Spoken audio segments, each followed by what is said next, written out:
Hi, this is Dan Jurgens, and if you want to have a good time, keep listening to the Krypton Report.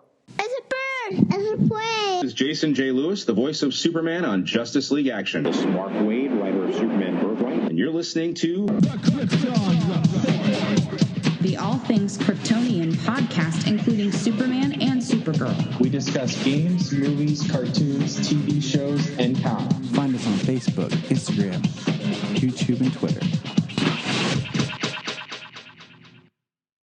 Welcome to the Krypton Report's Bye Bendis year finale. I mean, when we're recording this, it's the today's the 29th or the 30th. I don't even know anymore. I guess 30th. The 30th. I was like, tomorrow's New Year's Eve, dude.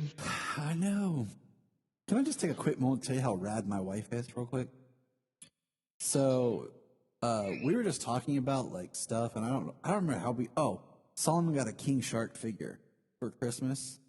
And it's one of the new Spin Master toys, you know, the new small line they have. And it goes perfect with his Killer Croc figure. And we were just talking about toys. It's awesome.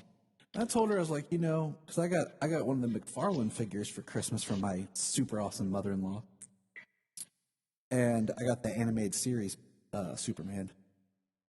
And then I used my $5. I had that one at GameStop. I was tempted to grab it. Yeah, I was about to say, I was at GameStop, and I pre-ordered the GameStop exclusive Red Sun figure. It's exclusive to GameStop? Well, that's what it said on McFarlane, but I also heard that Target might have it, so we'll see. But I went ahead and just pre-ordered it at GameStop because I have my monthly coupon.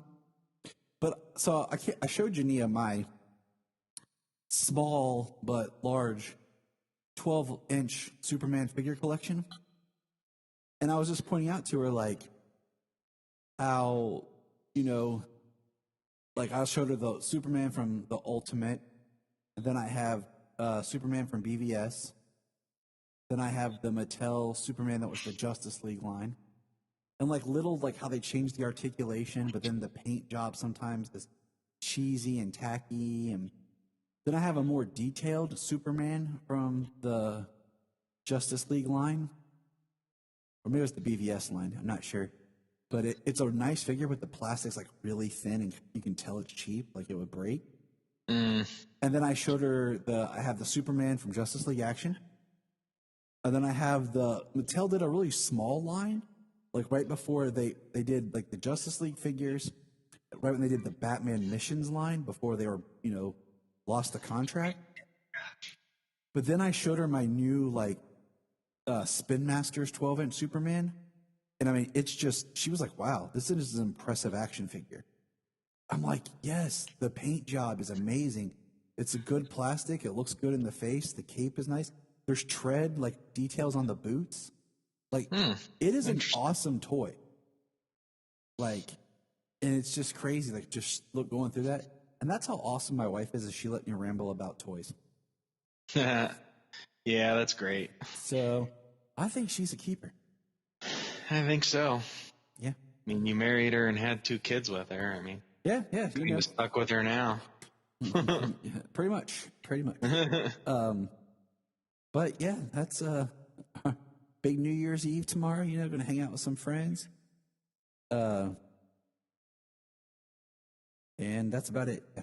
So, and what about you? New Year's? I'm going to be around the house. Me and my kids.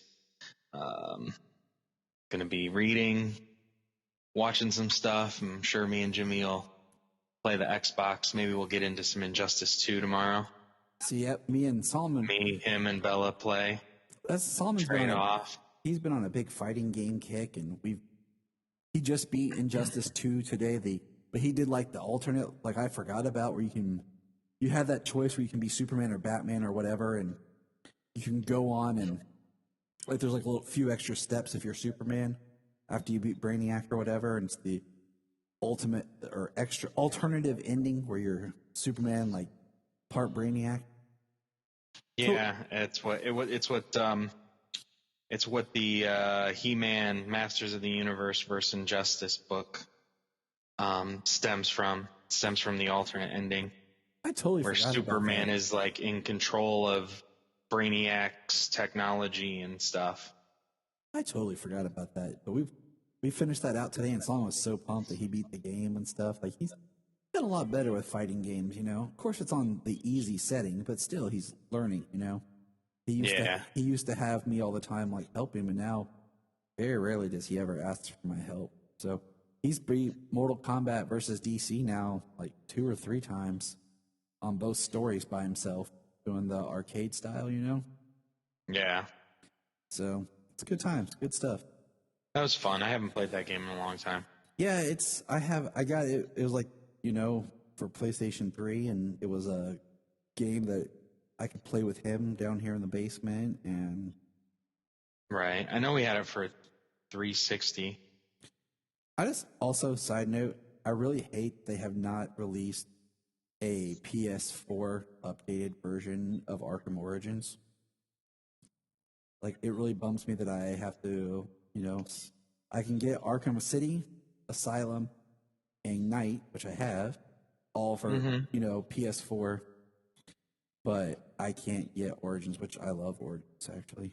So, I mean, like, my Origins is backwards compatible with the Xbox One. It plays it, and it ups the graphics and stuff like that, but so I can play Origins on my Xbox One.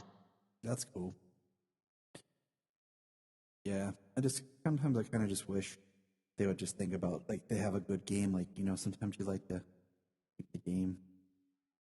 And yeah, moving on. Okay. So yeah, New Year's Eve, we're just going to hang out with Jania's coworkers basically at the shop.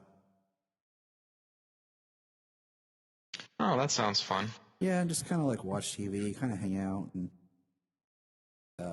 Mary, my awesome mother-in-law, is just going to watch the kids and kind of do a thing with them and grandma kind of thing, you know.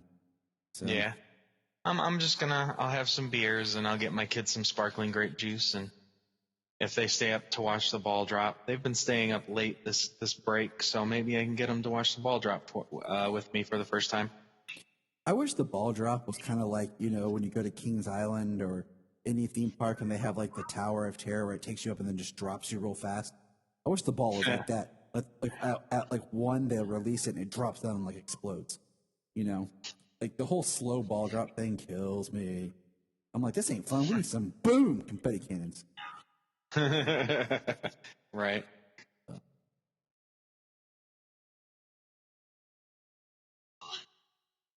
Interesting, though. New Year's this year, I mean, no way New York's going to let that be packed like that. How they usually are, packed freaking shoulder to shoulder throughout the entire streets and everything. There's no way they're going to allow that to happen. It's one of the worst cities in the country still. Yeah, so we'll see how that plays out. Yeah, I just literally thought about that. Like, that's gonna be different this year. So Come to think about it, like everything else, but still. So let's see what's going on in our news section. We ramble on for the end of the year.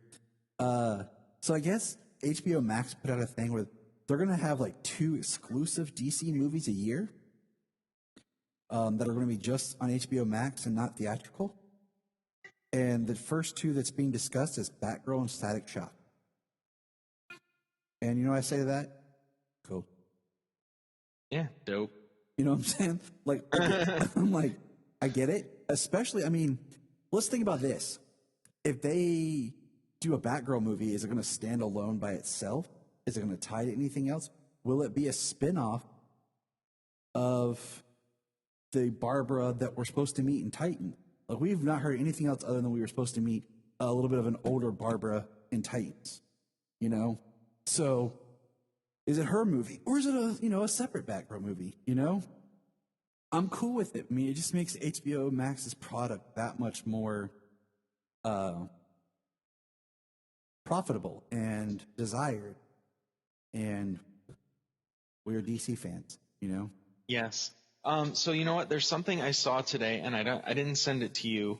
I don't know if you've seen it, but there's a video an HBO Max video on Twitter. It's kind of like starts out with Wonder Woman and it's kind of hyped up, and then it's 2021. A lot of the HBO Max original series, and it's rattling off names and stuff.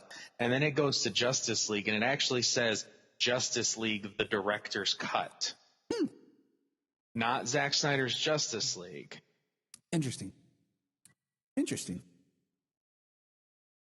We'll unravel that as it comes. I don't know. Yeah, I don't know. That's on an HBO. That's on the HBO Max Twitter. So, it's interesting. I read something on a news article, and I'm looking to. This other podcaster dude I talked to, he's looking for it too. Clarity about something. The post was issues with the way you pay actors and stuff like that. About maybe going back to being a 4-hour movie instead of a miniseries. Right. For Schneider, so we'll see. We'll see what that. I was looking for truth behind that. So yeah, we will see. But yeah, the exclusive movies, that's cool. That's fine. Makes your product more valuable. Gives people more for their money. And everyone. Yeah, and they're gonna have DC on HBO Max exclusively. They're gonna still push the theatrical model as it were, unless things change drastically some more. I mean, and that's just for. Let's think about this. If things kind of shift back to normal for 2022, okay, this whole 2021 is the big Warner Brothers slate on DC or on HBO Max. It might just be for this year, And as things are kind of looking forward to 2022 and so on, they might go back to having... They stressed that when they announced it, that it was just this year and not beyond. So that means that these movies that they're talking about, we won't see probably till 2022. It makes sense to have something that's exclusive to HBO Max that makes it even more profitable. And yeah, absolutely. And all these movies still this year are coming out in theaters as well. I mean, we've got Wonder Woman 1984 just came out this weekend and made around $85 million at the worldwide box office in its opening holiday weekend. Not shabby, especially during how the world it still is with the pandemic and everything. And me and my kids went to the theater yesterday, and between us three and the other people in the theater, there was like 7 people inside the entire theater. So, yeah. And we went and saw the first show of the day. I didn't expect there to be many people as it was. And the way they've got it set up, when you choose your seats, it blocks out whatever seats you choose. It blocks out 2 seats beyond that. So nobody can sit within 2 seats of either direction. So, they have it blocked out. They can only fill so many seats. But it was dead, of course. But, the movie made $85 million this weekend. And that's was better than what Tenet did when it was released? Better. Yep. Better than what Tenet did. I think that make 300 in its theatrical run worldwide around the world. I think so. It's just a guess. I know it's close, but it's just a guess. So all right, next thing. We don't have a whole lot of news. We'll just move along. We got other stuff to talk about. It's the end of the year. We got our Superman and Lois trailer. Did you watch it? Yeah, that teaser thing. And that's what I didn't even watch it. I didn't even watch it a second time. I watched it once, and I was all excited when I saw Superman and Lois trailer. I was like, yeah. And then I watched it, and Jeannie was like, what? I'm like, it was just a stylized trailer or teaser. There was no footage. It was just him and the voiceover, and it was so surreal. It's metaphorical. It's okay, it's him breaking through maybe the Phantom Zone, and he's doing a cool voiceover. The voiceover was cool about family and stuff like that. But I was like, I feel like this is a sizzle reel type thing that you would play at a Comic-Con before a panel. Or right. like, you know, like how they used to like years ago they did the Flash one where it was like zoom running, and you saw the blue lightning, and it had some voiceover, and just like it was just a teaser trailer. You know what I'm saying? So I wish they would have said teaser instead of just trailer. Yeah, it's not a trailer; it's a teaser. And then the last thing on the news horizon here, Wonder Woman 3 has been announced. Awesome. I mean, I'm glad because I kind of was hoping that we'd get a full-on like Wonder trilogy. Patty Jenkins is supposed to come back and direct, but I guess they're trying to fast track it. Is one of the things I read because they want it out by like was it 2022 or 2023? I think.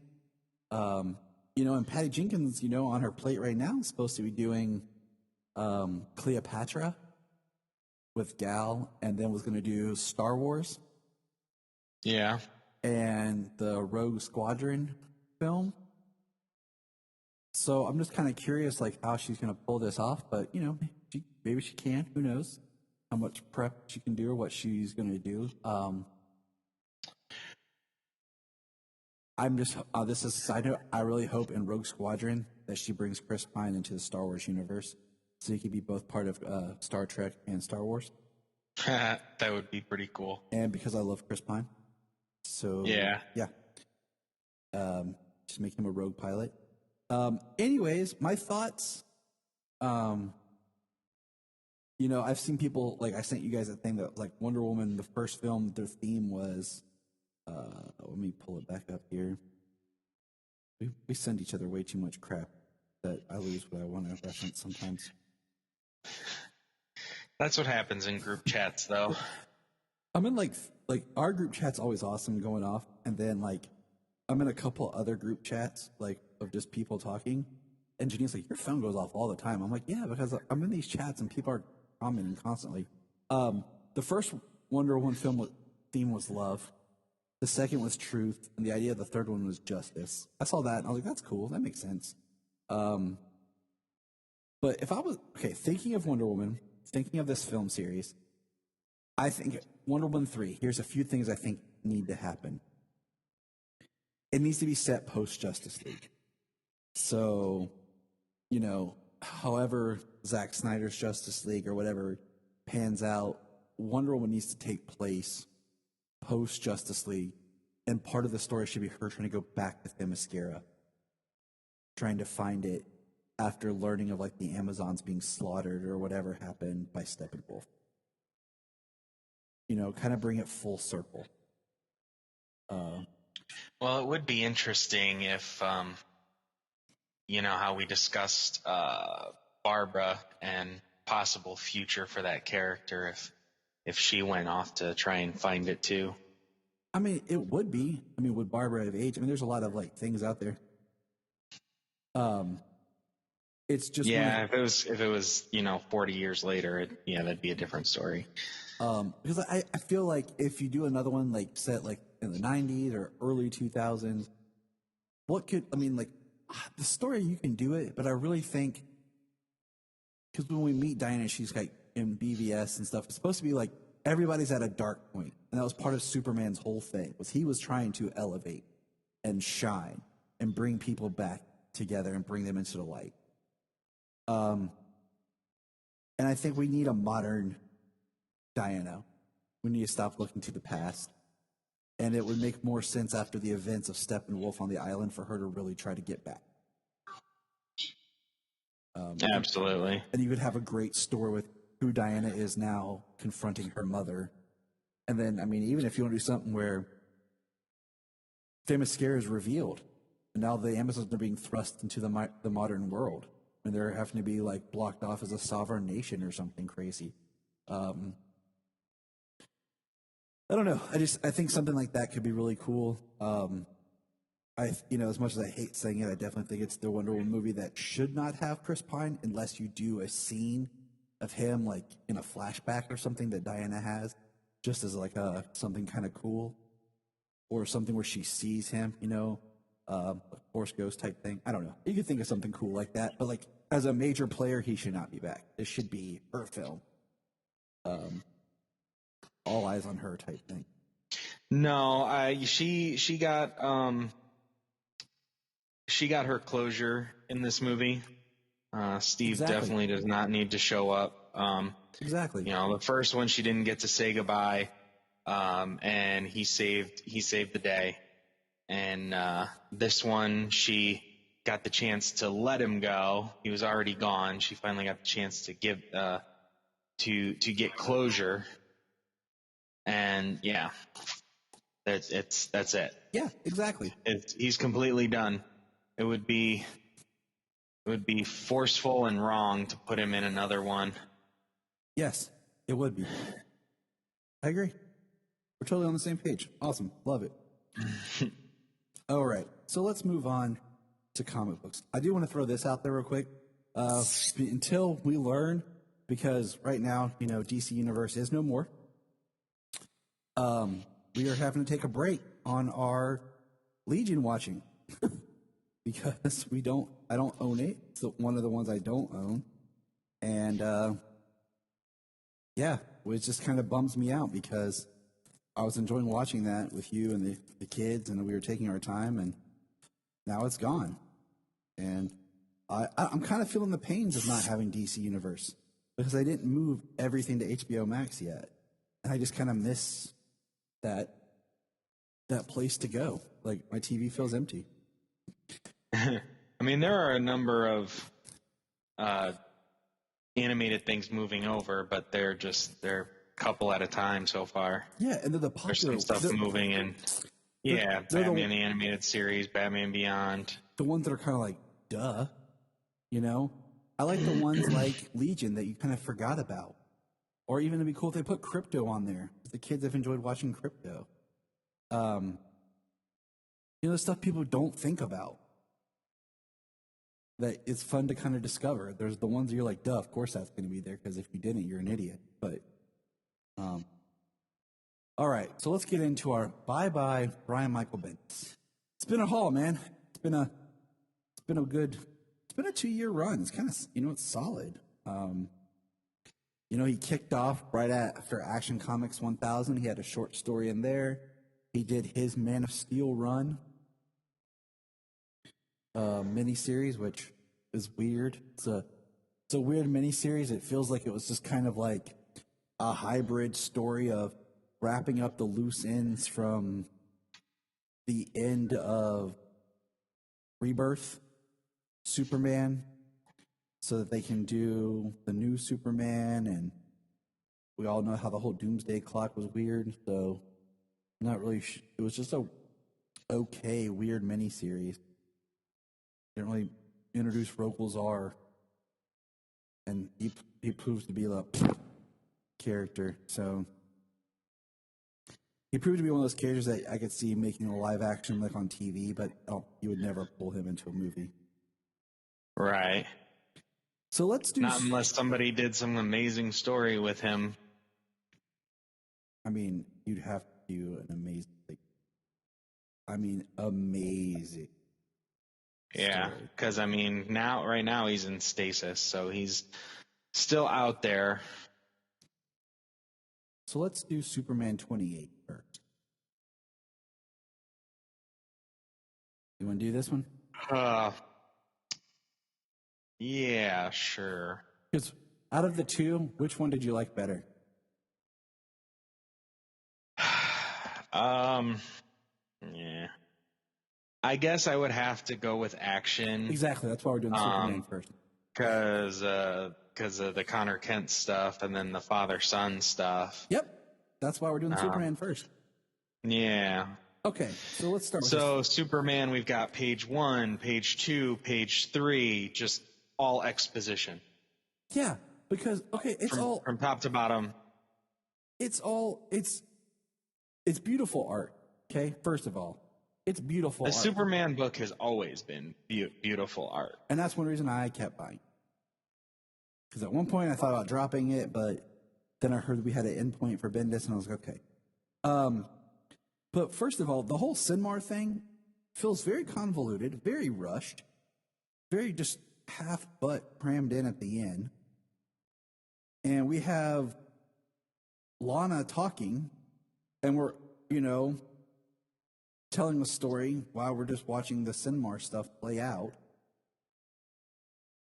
And Superman gets some armor from them and talks to one of the members. I mean, it's just... Well, so that's the thing, he goes into this foreign solar system, this unexplored corner of the universe, of the galaxy, and he's paralyzed by an orange sun. Like, we don't even know what it's done to him. And then, it's just really rushed. They're like, this guy was supposed to be our Superman, and he went rogue. And then they give him some kind of armor, and then he's all super powered again. And then he's good to go. He beats him up, and I just feel like the whole Sinmar thing was just so weirdly convoluted that I didn't half understand what was going on. Like, he tried to write them so they talk, in their own way, and I don't know, man. It was just weird. And then, like you said, they kind of rush it, and he's fighting, and we're hearing Lana talk about Clark from Lois's book, and it's kind of neat, but it's like, I don't want that told over top of this other, I don't know, this is your big finale for this book, it feels to me almost like that idea of a story would be one of those small digital firsts, and he would be doing a bunch of different things while they're talking.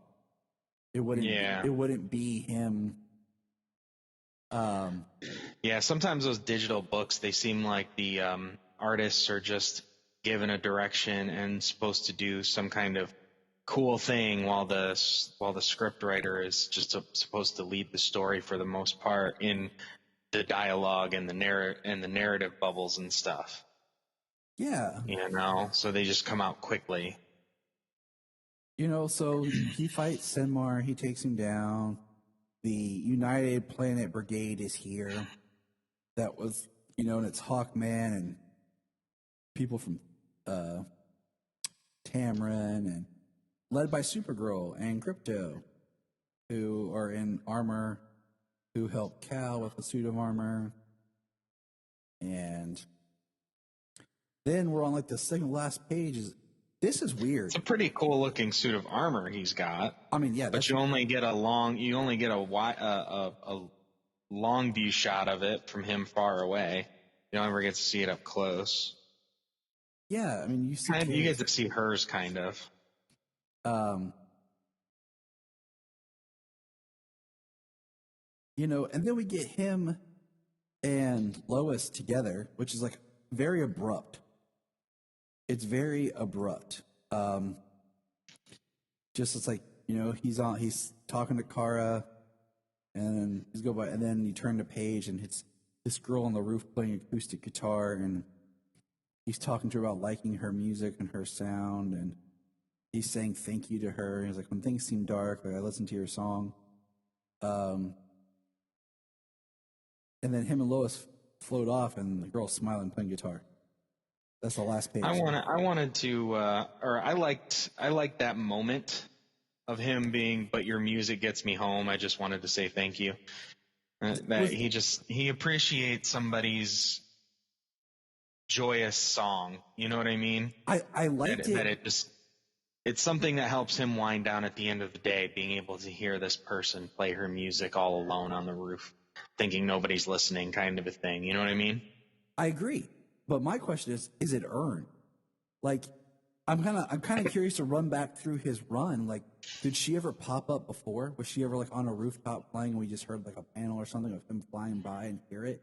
If that had been a through line throughout the entire run of just every couple of issues there's a panel of this girl playing acoustic guitar. Right. And then at the end, that would be cool, but I doubt it. Exactly. Then at the end, gotta look at it, but yeah. That's what I'm saying. I'd have to pull it all out and go through it. I just haven't had the time. Because then at the end, he has this moment, and that would be earned. And I'd feel like it's a payoff to something. Hey, throughout my entire, escapades, because this is a closing of not only is it the end of Bendis' run, but when the next people pick up, it's all part of that post-future state reorganization and everything. So we don't have to deal with how Clark Kent has a secret identity again, because it's going to be completely different, and they just kind of throw it in there. I really doubt that they're going to leave him outed. Right. They were probably like, oh, yeah, that sounds like a... Bendis was like, ooh, I got something. It's a nice little moment from Superman. Yeah, just one thing. Just thrown in there once, no payoff, no setup. Like, possibly. It's whatever. I was not the biggest fan of the way this book... I was not the biggest fan of this issue. Besides the art, that's it. I've loved the art, but the whole run of Superman has not been my favorite. Like, there's been points, I don't think Bendis is a bad writer. I'm not a hater. Like, I just don't, there's no need to put out negative energy. I think he takes way too much time on things to where I feel like I need to read a couple of issues. Like, I think that's sometimes why it's hard for us to discuss the book. Is like, things happen, but not really like the meat of a story. Like, it's so spread out that we need a couple of issues to talk about, Yeah. But that's Superman 28, and now I guess it's going to be, Well, I never read anything of Bendis's before, so I don't have a history with him. So this is the first time really reading it, and he had some hits, some good issues in here, but we discussed many problems and a lot of misses per issue over his run. So I'm looking forward to a new team to come on and see what somebody else does. And like we've talked about before, is I like having different teams, one do action and one do Superman. So I feel like I'm getting a different voice. I love the whole rebirth. Tomasi and Jurgens, one on action, one on Superman. Well, so in this book we get Kara and Crypto showing up with the United Planets Brigade. Heck, is that where she disappears to in the end of Action when she takes off? Like, and then he hasn't seen her until then. So like, where's Kara's story? Yeah. She gonna get a backup coming March? Let's find out. Well, she's got a book in Future State. It's but Supergirl, Kara Zor-El, Superwoman or something. Yeah, it's Superwoman's one that I'm intrigued. Yeah, it's Superwoman, Kara Zor-El. I updated my pull list at the shop because of Future State and everything, and then after Future State, because of how the books are changing. But so let's get into Action Comics Chapter 7, The House of Kent. Now, I've liked this story because I like seeing Superman with Supergirl, with Superboy, with Superboy. Yeah, with John and Connor. So first page, this is like one of the first ones that doesn't open with somebody's desk in some way. Well, there's a reason for that. There is a reason for that. It's Perry with the stunned look on his face, and then we get into... I didn't read the Jimmy Olsen side story. Me neither. But, he sums it up here. Action is also written more like with the classic comic book grid, and I appreciate that. For this book, I think it just lends to, like, Action Comics in itself. But, he talks about Jimmy Olsen's like a distant relative of Lex Luthor. And they separated, and he has money from that. That's the short version. So, and he, he bought it. And the board thought it was a good idea. So that's summing it up. And then we have the shot of Perry, and then Jimmy bought the place. And he said, "You can have anything, Mr. White." And he goes, "Full creative control. If you own the place, you don't have to ask for it." And Jimmy says, "No, I'm giving you and only you full creative control." And he clicks a picture of Perry's face. And then Yeah. you see people coming in like, Mr. Olson, coffee? And it's just great because he says, congratulations, Chief. Is it okay if I still call you Chief? Right, Chief? Yeah. Now this next part of the Hall of Justice where they talk about It basically... was nice seeing Perry get, he caught a smile from Perry, though, when he Yes. clicked him. That was pretty cool. Perry's an interesting... Hall of Justice. I said Perry's an interesting character because I feel like so many Perryisms got copied by J. Jonah Jameson that it's kind of hard to find like the right blend of being Perry when he goes off. But this whole thing where they talk about Connor eventually might lose his powers, and they want to keep him for observation or have him check back in with them, like to keep up with. I was just kind of like, really? Like, we have to do this? Like, because they talk about Connor and the universe, and I'm trying to find the exact wordage they use here.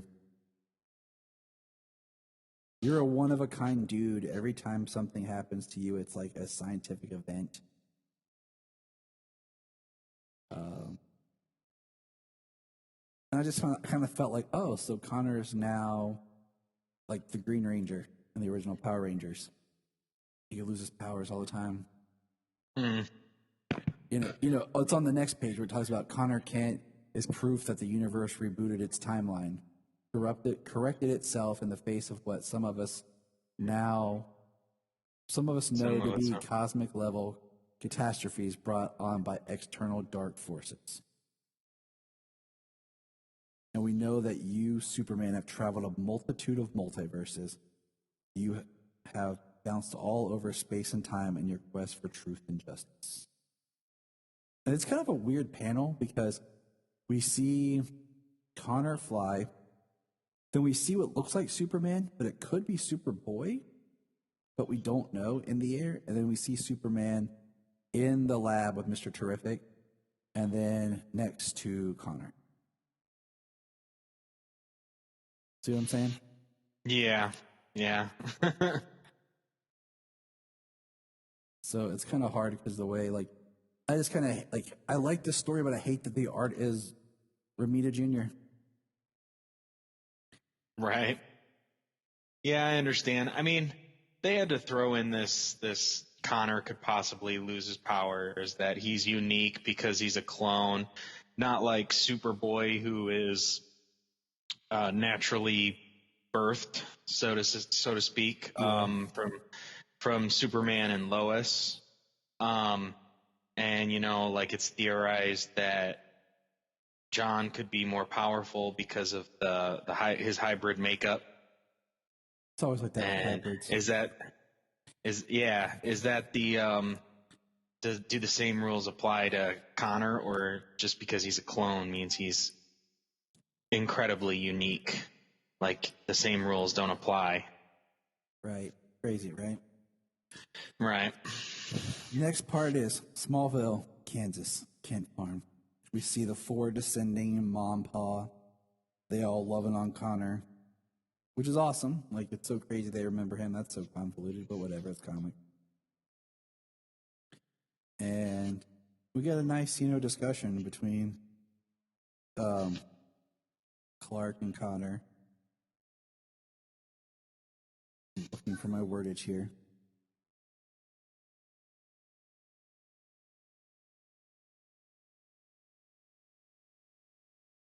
He's basically saying he has a home. Connor, actually, I changed my name. Superman tells him, I'm proud to have you in my family. And, Crypto comes out and hugs on him and loves on him. And he basically, some really good kind of dialogue. And they're brothers, basically. And then Kara has a really good line here. Yo, Connor, my new cousin, brother, nephew, you got this? Right. So Connor's staying on the farm with the Kents, and then we have Clark and John fly off. And I like this part as a dad, like just the father-son kind of bonding, flying together and doing stuff. Well, see, Kara takes off. Crypto stays with Connor on the farm. Mm-hmm. So Kara takes off, does her thing. Crypto and Connor stay with the Kents, and John and Clark fly off. And, they're just kind of chit-chatting. He says, let's fly around, just spread a little something else, Let's take the afternoon and just help. And Superman's like, take the afternoon? Yeah, how stressed out people can be. So I like it. I like the simplicity of we see them like giving out food. They're changing a tire, and just the whole time they're just chit-chatting. Connor talks about Saturn Girl. They swing by Gotham and see Batman and Robin and take down the Penguin. They even stop by a tacos truck with Batman and Robin. Yeah. Because, Batman and Robin will sit out in the open and eat at a taco truck. In broad daylight. Yeah, that's not happening. That's fantasy right there. You even have the kid who's like, hey, you should team up with Robin. That's all you should ever do. We see them save a hot air balloon. They catch a falling tree. About to hit some Boy Scouts. They talk about like psychic people. They bring Lois some tacos. And John's like, Happy Mother's Day.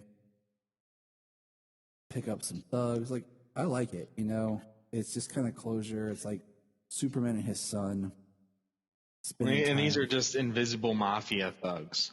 They talk about her whole organization. It's like just a real quick snippet there. Like, oh yeah, let's go grab a couple more people from this whole thing. Because that's gonna disappear. That was over. And then Lois says goodbye to John, and I kind of would have liked to have seen like a breakdown of Lois, like just kind of losing it and being like, no, you're my son, you're staying. Like, just, it's great to write her sometimes and always being that self-sacrificing mom, but like truly like to see. I think she gets the pass to be selfish with John. He disappeared out in space. They missed him growing up, even though the time for them was a lot shorter. Exactly. But they missed him growing up, and now he's in the future doing something else. Like, exactly. Like, that would have been. It's like 3 months ago, your 11-year-old son was going off into space with you, and then 3 months later, he's 17. He's been living in the 31st century. As as a parent, like that's why I love the panel of Superman flying and just punching Mongol in the face. It shows just how deeply it hurt Clark. And as a dad, like just missing any time with my kids. Like, I don't even know how my dad did it when he was stationed and deployed and be gone 6 months to a year and come back. I think about like Solomon's about to turn 6 here in 13 days. And I think about just how much he's grown this year. Holy moly. Like, right. So like, I would have liked just an issue. Like, I don't always need a lot of action in my comics when the dialogue and the art is good. Because sometimes in a comic book that's more interesting than, because you're just staring at still images. Yeah. And I just feel like that could have been a great issue of the family dealing with that situation. And I think Lois really got pushed to the back.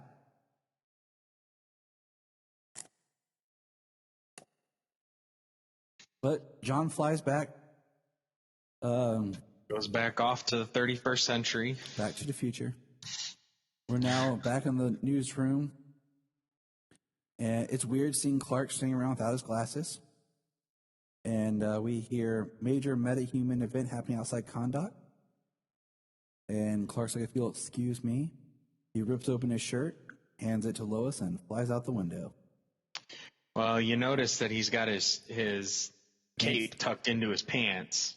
Yeah, it's kind of cool. And then when he flies out the window, he's still wearing his pants with his cape tucked into his pants. Yep. That's weird. Uh-huh. And then we have, like, people talking about lunch.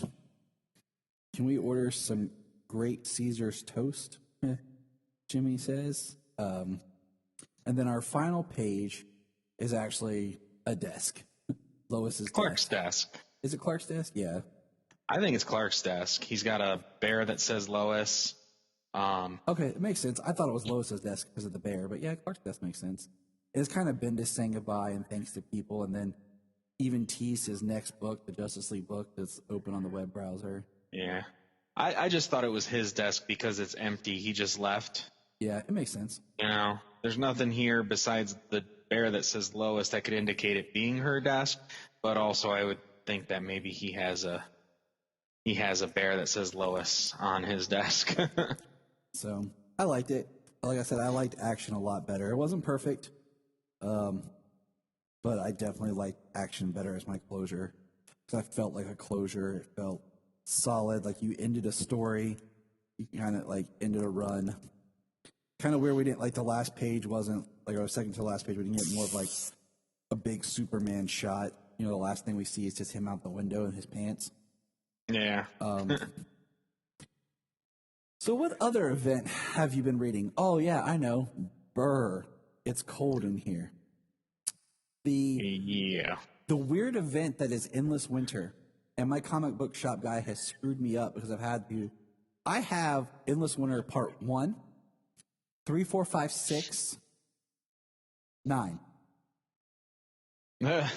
What? Yeah, because I wanted Endless Winter, but no one realized that it was just, or we did, or whatever. You know, my shop dude didn't realize that the parts were in random other books. Guess not. You know, so, and some came out and like he sold out or doesn't have. So, it's a 9-part like story. I guess everyone just assumed like these like Superman special, you know, is Endless Winter technically number 3, but they're like one-offs. But yet they finish those stories, so it's not like there's the main Endless Winter book with side stories like we're so accustomed to. The parts are just certain parts in other books. Yeah. If you did an Endless Winter in, say, the Justice League, and you just did it Justice League, and you did it in 5 issues, you'd have had it done. No problem. I think 9 was too much. I think they spaced it out too much, but I actually really like the background story, the way it's written and the art it's done. Because if you look, the flashback story of the origin of the Frost Kings. Yes. Yeah. Because there's one artist that did that. So if you look in the other books where it comes up, there's like an artist who does the book, but then there's an artist doing the flashbacks. Yeah. Yep. Oh, excuse me. Sorry. You're fine. We're getting old. Yeah. Marco Santucci. So yeah, I like it. I like the Frost King. I like that idea. But what I don't like, we're not going to go book by book. I don't like how, and we see this a lot in our comic crossovers or events, the last issue just gets massive. And you just have like pages of like fighting and stuff, and you're kind of like, okay, so what's going on? I mean, literally, there's like this, the end of the climax in the book, I didn't realize it was over.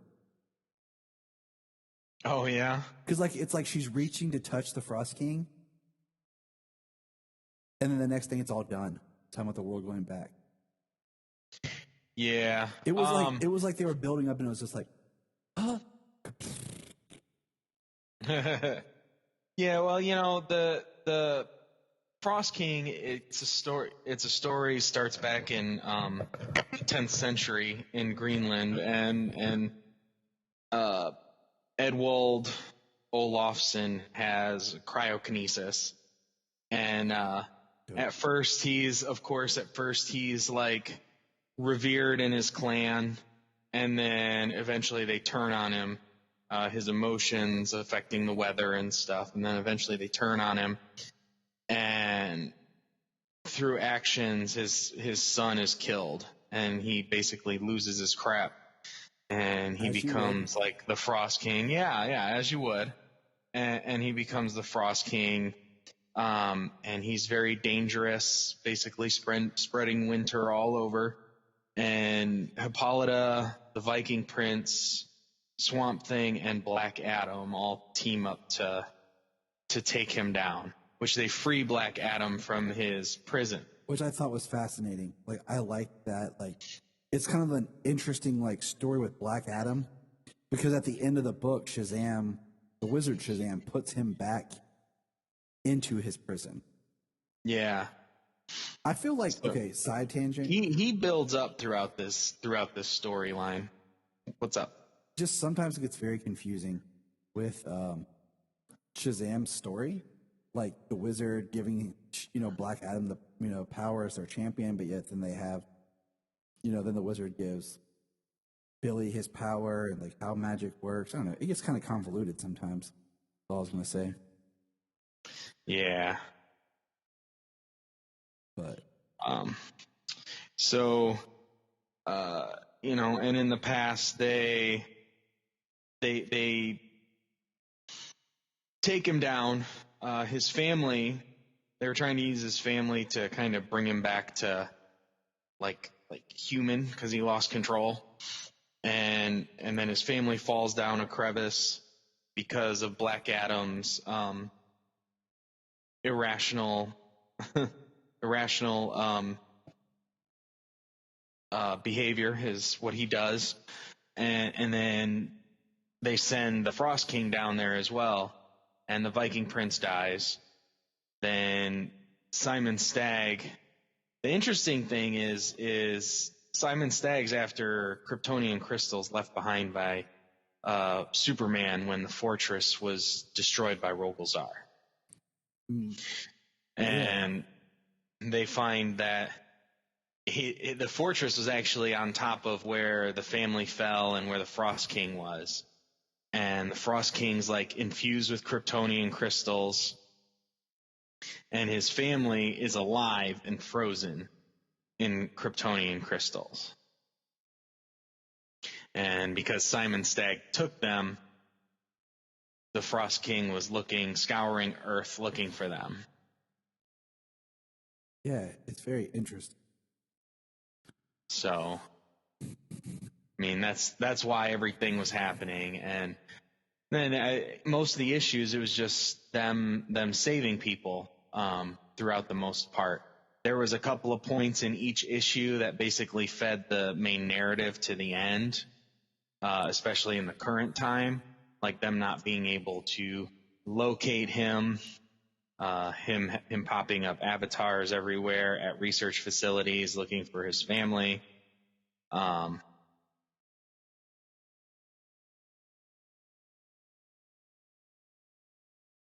But it was a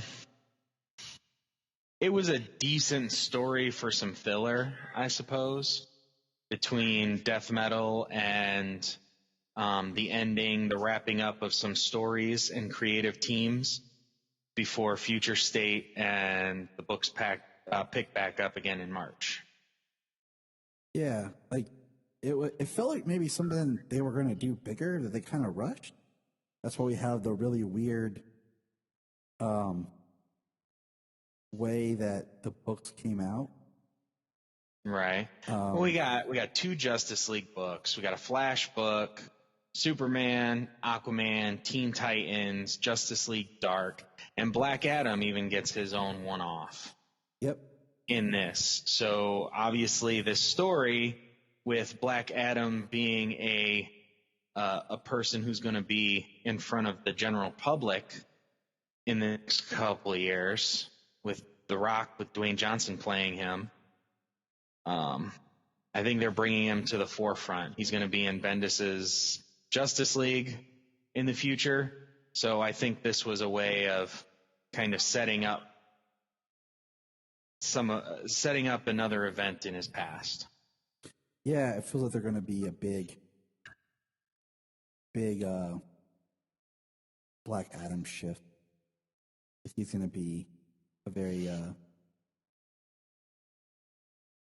Well, you know, what did The Rock say? The power or something in the DC universe is about to shift. yeah, it's The Rock. Right. It's like I said, they're gonna use his charisma to elevate the character in the comic universe, I think. I mean, hopefully it carries over. I mean, everybody loves The Rock. You know?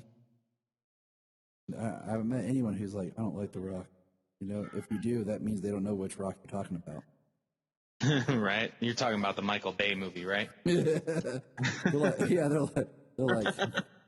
Rock with Nick Cage? No. Oh, what are you talking about? You don't need that kind of negativity in your life. No, you don't. Not at all. Did you read the last Batman Superman? Number 15? I have it upstairs on my desk to read it. I just have not got to. With Solomon Grundy, I was going to, but it's been a crazy day with my children. Yeah. And well, I'll just say it was a good book. I really liked how the story wrapped up. This was a one-off story. You know, we don't get a whole lot of one-off stories these days. Everything's written for a trade. But no, this story picks up at the beginning. Solomon Grundy, the way everything goes down, and then the ending. Yeah. I'll probably go read it after this and be like, dang it, James, that was awesome. Yep. It's a one-off story. It was good. But, you know, this is kind of, this is the end of the line, man. Like, this is the end of an era of DC Comics that's all wrapping up. Like, good or bad, you know, like, what's going to happen next? It's going to be different. And right. It's the nature of the thing. So I just, you know, I'm not going to, I don't know. I just try not to get mad about stuff. I don't have energy to be mad about things I can't control. Like, I can always just not read it and enjoy what I have. I mean, I have years of books, you know, and things to read that it doesn't tarnish anything, you know. Yeah. I'm paying for DC Universe and DC Universe Infinite coming up. I got that all the time. I have tons of books at my disposal. I'm sure there are plenty of bad ones in there too. People seem to always forget that happened. Yeah, the books never, the good stuff never goes away, you know? I'm reading the last 52 War of the Multiverses right now. We'll talk about that later because I got that on that's on my desk too. Oh yeah, I'm not talking about that. I was just saying I'm in that right now. But since we are a Superman podcast here, a Kryptonian podcast, yeah, we are. Dark Knight's Death Metal: The Secret Origin. Did you read that yet? No, it was one that I went. I told you. It's one that I went to get, and I totally forgot because the kids were being crazy in the comic book store. And, yeah. And I'm trying to go through my books, and I had the whole Endless Winter thing going on, you know, and it's just another one of those DC killed me this month. Okay, it's December, and you killed me with all these special thick exclusives for Metal, and then Endless Winter, and then my regular books, you know, you just. Now I understand. So trying to keep up with all these special one-off Metal issues, I thought it was in there, I thought it was in my pull, and it wasn't. So I was just like, dang it. Well, yeah. I mean, The Secret Origin is really good. It's a book all about Superboy Prime. Which I'm just gonna open up on the first page here. It says Earth Prime 1984. It says, I was adopted just like him. That's why my parents named me Clark Kent. They found me in a field, abandoned. It always made me feel unwanted, alone. But I had Superman. I always had Superman until he betrayed me. Interesting. talking about the comic book version of Superman. Interesting. And he looks just like a young Superman, like you've read in another book, like maybe even Secret Origin almost. And he's in front of a comic book spinner rack at your corner store or your small town drugstore or something, and it's got old issues of The Flash and Green Lantern and Superman and Justice League, Firestorm. It's got all these classic issues on the rack too. Right, so it's pretty cool. And yeah, the whole issue is about Superboy Prime. So I thought it was really good. Definitely. I enjoyed it. I definitely think you should read it. And I sent you a picture today of the Death Metal 7 cover. I know. Our next episode is all going to be about. Our next episode is all going to be all about death metal. Like it's because we're getting the last issue. We got the 2. We can talk more about Origins. I'll go pick it up, and the other 2, like the Last Battle, and what's the other one I have upstairs? I have another big Origins book, or a big thick death metal book. So, yeah, and my shop owner said he read Secret Origins and Death Metal 7, and not Secret Origins. It said Secret Origins. He read Generations Shattered and Death Metal 7, and he said they were both fantastic.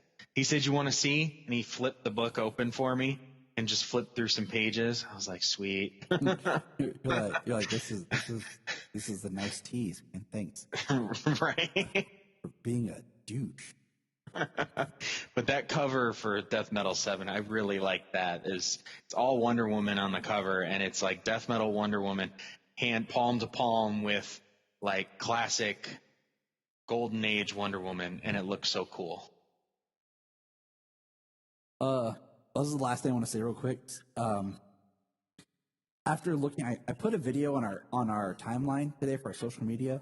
One is like the origins of Cheetah, and it kind of covers all of Cheetah. One is a detailed origin of, I think, more like the rebirth Cheetah.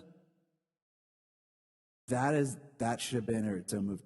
Like, we should have gotten a spin-off Cheetah movie and followed that story, and I feel even more cheated by what happened to Cheetah in Wonder Woman 1984. Go look at that video on our social media. It's on our Facebook page. Well, my feelings. I mean, probably the worst thing they missed was kind of no real resolution for the antagonists of the film. Yep. And that's probably the biggest negative I could give it. So with that, happy end of 2020. From Krypton Report, go enjoy yourselves, and we'll be back next year. Happy New Year. Happy New Year. Look up in the sky. Look up in the sky. Look in the sky.